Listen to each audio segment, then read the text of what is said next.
Hi, this is Andrea Hendricks, and I want to talk to you about properties of logarithms. So, some of the first four properties really just extend from that basic definition of a log that we talked about on another video. Recall that a logarithm is just the power of the base that's going to produce that argument or that expression inside the log. So we know that for a greater than 0 and a not equal to 1 and y any real number, we have the following properties that are always true. Log base a of 1 is equal to 0. The reason is because a to the 0 power is always 1, right? The log base a of a is always equal to 1 because a to the first power is equal to a. In fact, you remember how we can do this. A to this power is equal to this. A to the first power is equal to a. What about log base a of a to the y? Well, that is equal to y because it takes a to the y power to give you a to the y, right?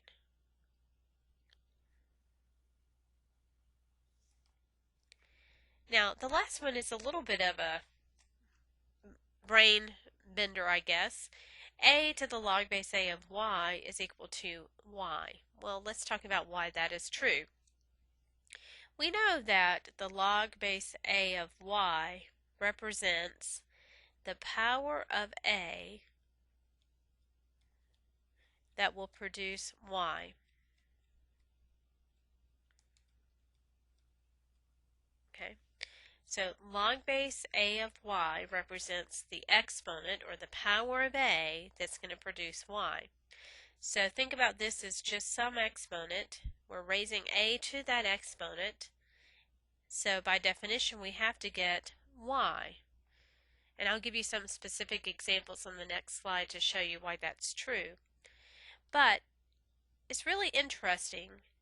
These last three, really, if you will, relate to the inverse properties of logs and exponents, and we'll get into that in a whole nother video. But it's really key to understand that if the base of the log and the base of the inner expression are the same, they really are just undoing one another, right? The log base a and a to the y just gives us y. A to the log base a of y just gives us y. So when the base of the log and the base of the exponent are the same, they are really canceling one another out. Now let's apply those properties to some specific expressions. To evaluate these expressions, log base 5 of 1, well, that has to be simply what? 0, right? Because we know that 5 to the 0 is 1. What about log base 1/2 of 1? Yeah, it's 0. 1/2 to the 0 power is 1. I actually forgot to include two examples. Let me go over here and talk about this. What about the log base 7 of 7? Yeah, that would have to be 1 because 7 to the first power is 7. What about the log base 3 of 3? Again, is 1. Log base 4 of 4 squared. Well, here is a case where we have the base of the log and the base of the inner expression the same, and they cancel each other out to just give us 2. But let's think about that in another way in case you don't see that. This is equivalent to log base 4 of what? Yeah, 4 squared is 16. So the log base 4 of 16 means what power of 4 gives us 16? And that is 2, right? What about the log base 7 of 7 to the 10th? Well, we're definitely not going to take the time to calculate 7 to the 10th, but understand that the base of the log and the base of the expression inside the log are the same, so they're canceling one another to just give us 10.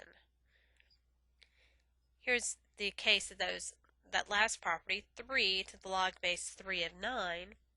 Well, we know by virtue of what we talked about that the base of the exponent and the base of the log are the same, so we should just get 9. Well, let's talk about that a little bit more. What is log base 3 of 9. Well, that means what power of 3 gives us 9?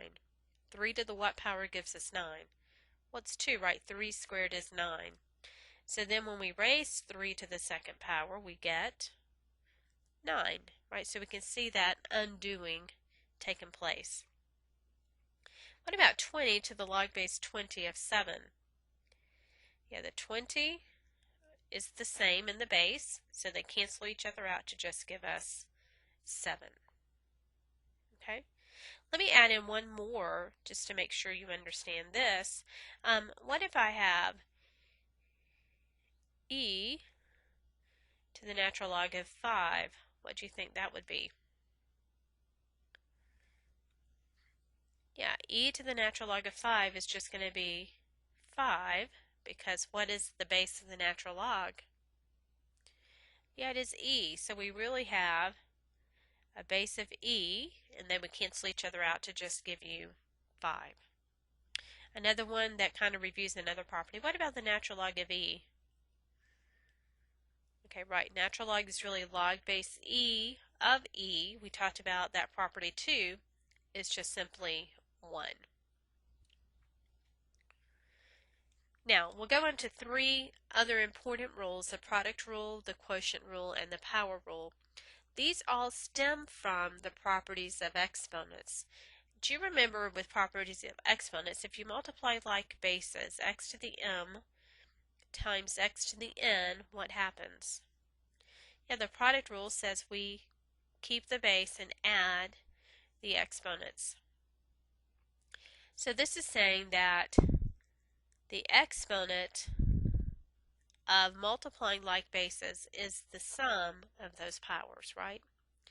Well, that's what happens when we go to this logarithm rule. The log base a of xy is in fact the log base a of x plus the log base a of y. The log of a product is the sum of the logs.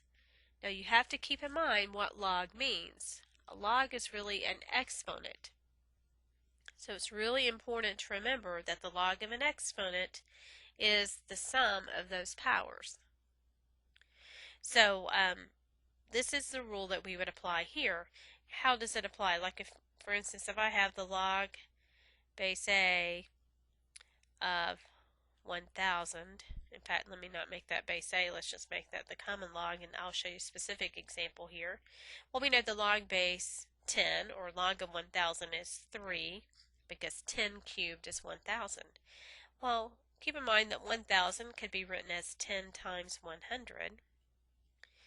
Now, based on this property, it says that if we have the product, this would be the log of 10 plus the log of 100. Well, the log of 10 is just simply 1, because 10 to the first power is 10. The log of 100 is 2, because 10 squared is 100. So notice that we get 3, which is the equivalent thing that we should have gotten. So when you have a product inside the log, you're going to rewrite that as a log of each factor. Okay? So the log of a product is the sum of the logs.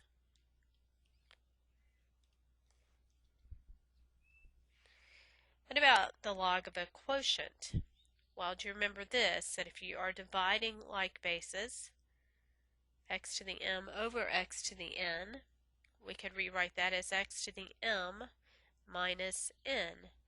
So this is saying what happens to the power of a quotient? Well, it is the difference of the powers. It's the log base a of x minus the log base a of y. And again, it stems from this property related to exponents. Well, here's a specific example to see why that's true. We just talked about that the log of 1,000 is 3. What about this if we had, in fact, let me do another example here. Let's do the log of 10 and then we'll bring in another log. The log of 10 we know is 1. So let's look at the log of 1,000. divided by 100. Well, if we apply this rule, that should be the same thing as the log of 1,000 minus the log of 100. Well, the log of 1,000 we know is 3. The log of 100 is what? 2. And 3 minus 2 is 1. Well, this is equivalent, in fact, to what we just started with, the log of 10, because 1,000 divided by 100 is 10. So that is an example to show that those are equivalent. Now we're going to use these when we have to try to either combine logs or separate them to solve equations. One more property though that's really, really important.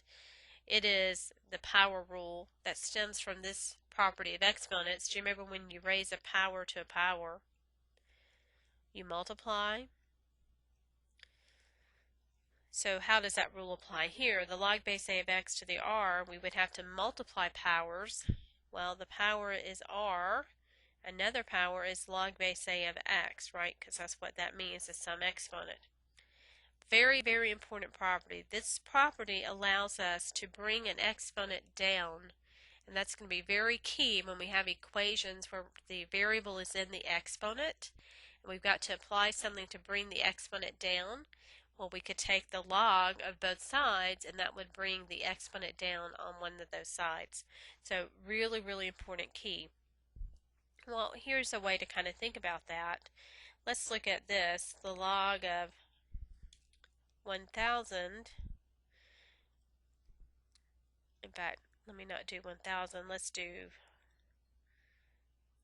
10,000. Let's make that work. Yeah. The log of 10,000 we know is 4, right? Well, 10,000 is also what? 100 squared. And this rule says that would be the same thing as 2 times log of 100. Well, we know log of 100 is 2, so this is 2 times 2, or 4. So we just see an example of why that is true. Now I will probably do another video on actually proving these logarithmic properties. Right now, just taking them at face value and be able to apply them. Use properties of logs to rewrite each expression. So here what we want to do is take this apart so that we have a very simple expression inside the log. So you would first have to see what operation is going on inside the logarithm. The first problem here, log base 3 of mn over 5r, that's a quotient. So we can apply the quotient rule to write this as the log base 3 of the numerator, which is mn, minus the log base 3 of the denominator, which is 5r.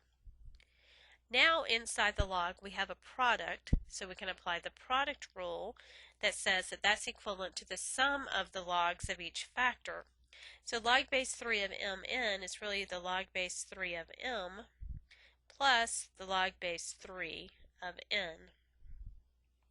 Then minus, we can rewrite the log base 3 of 5r as a sum, but because of that minus we have to put this in parentheses. So that would be minus in parentheses log base 3 of 5 plus log base 3 of r. In the last step we can just distribute the negative sign to make this log base 3 of m plus log base 3 of n minus log base 3 5 minus log base 3 of r. Now number 2 is log base 5 of the quantity x squared y to the 4th times the 5th root of m cubed p. So notice that first off we have a product of 3 factors inside the log. So the first rule is the product rule that says we can rewrite this as the log base 5 of x squared plus the log base 5 of y to the 4th plus the log base 5 of m cubed p. I'm going to rewrite the 5th root as to the 1/5 power. Now the next rule that we'll apply is the power rule. It says if the expression inside the log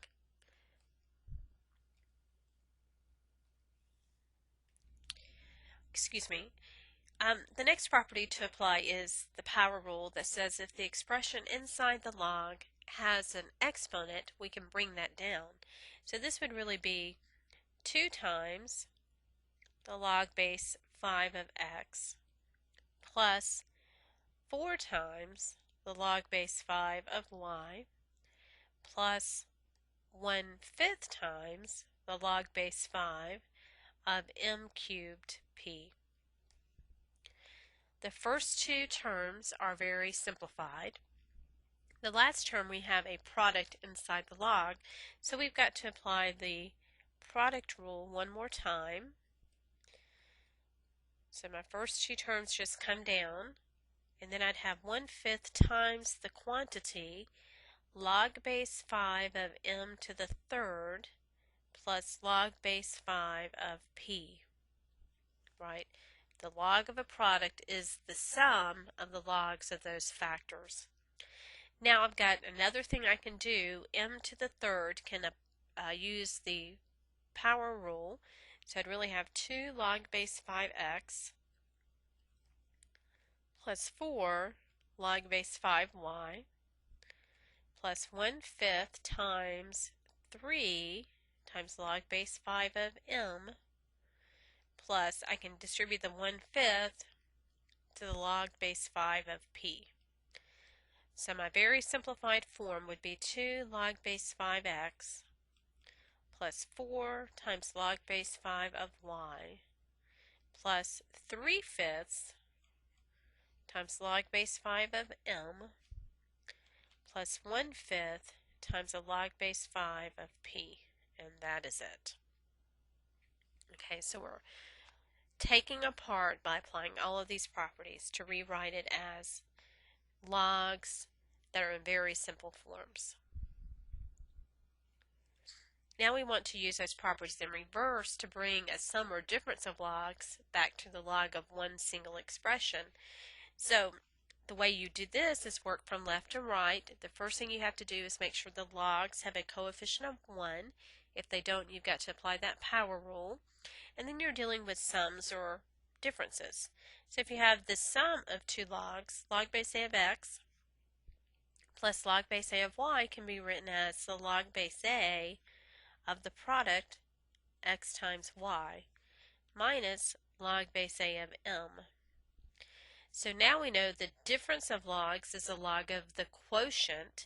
So this would be the same thing as the log base a of xy over m. Okay. Now number 2 is 2 log base 4x minus 3 log base 4y plus 1/2 times log base 4 of z. So notice in each case the logs have a coefficient. The power rule says that coefficient can go up to be the power of what is inside the log. So this is equivalent to log base 4 of x squared minus log base 4 of y cubed plus log base 4 of z to the 1/2. But remember 1/2 is the same thing as the square root of z. Now we're going to work from left to right. We start out with a difference, which would mean that's equivalent to the log base 4 of x squared divided by y cubed plus log base 4 of the square root of z. So now to convert the sum of logs to a single log, that is equivalent to the log of a product. So it'd be the log base 4 of x squared x squared over y cubed times the square root of z. So we can actually put that in the numerator. Okay? And the last one probably seems very simplistic based on the problems that we've just done, but this will come up when we get into solving equations. The log of x plus a log of x plus 1. Well, since we're adding two logs, we can rewrite that as the log of the product of log of x times x plus 1. Okay, and then we have one other property to deal with, is the change of base. If we have log base A of x equals y, we've got to somehow rewrite that so we can use our calculator to compute it. Right now we can only use the common log and the natural log on our calculator. So our goal is to rewrite any other log in terms of those logs. Then we could use the calculator to evaluate any logarithmic expression. Well, the way we're going to do this is kind of go through converting it to the exponential form and then applying one of the properties we've just talked about. We know that log base A of x equals y is equivalent to a to the y is equal to x, right? Well, if we want to rewrite this in terms of y and bring down the exponent y, we could do this. If you take the common log of both sides, remember what we do to one side we can do to the other side. So if we take the log of both sides, that is legit because we're going to talk about the logarithm as a one-to-one function, so we can certainly do that. And then apply the power rule. The log of a to the y is the same thing as what? Y times log a is equal to log x. Now remember our understood base, we don't have to write it, is 10, base 10. In fact, any base would do, but we want to do this with a base that we can use on the calculator. So to solve for y, we would get y is equal to the log of x divided by the log of a. Now we could have also done that in terms of natural log. If we had a to the y is equal to x, instead of using the common log, we could have taken the natural log of both sides. And in this, we would have y times the natural log of a is equal to the natural log of x. So y is the natural log of x divided by the natural log of a. Now understand, none of the properties apply to that. When you have a natural log or log in the numerator and denominator, you cannot write that as the difference of the logs. It's only if you have the log of a quotient, okay, not the quotient of logs. So make sure that you see when those properties apply. So what this is saying is that the log base A of x is equal to either log x over log a or natural log of x over natural log of a. So understand that the base has to go into the basement, right, if you will, and then the numerator has whatever was inside the log. So how does this apply? If you have log base 6 of 15, right, we can't do that on the calculator right now, but we can convert it to one of these other bases to be either log 15 over log 6, or if you wanted to use natural logs, natural log of 15 over natural log of 6. In either case, you would get the same exact result. So if you use your calculator to do log 15 divided by log 6, you would get 1.511. Now if you don't believe me, do natural log of 15 divided by natural log of 6, and you will still get the same result, 1.511. Log 40, log base 40 of 7 would be the log of 7 divided by the log of 40, or in terms of natural logs, natural log of 7 divided by natural log of 40. Remember what these things are saying, right? Log base 6 of 15 means what power of 6 gives you 15. Log base 40 of 7 means what power of 40 gives us 7. If we enter that on the calculator, you would get 0.528 if you round to 3 decimal places.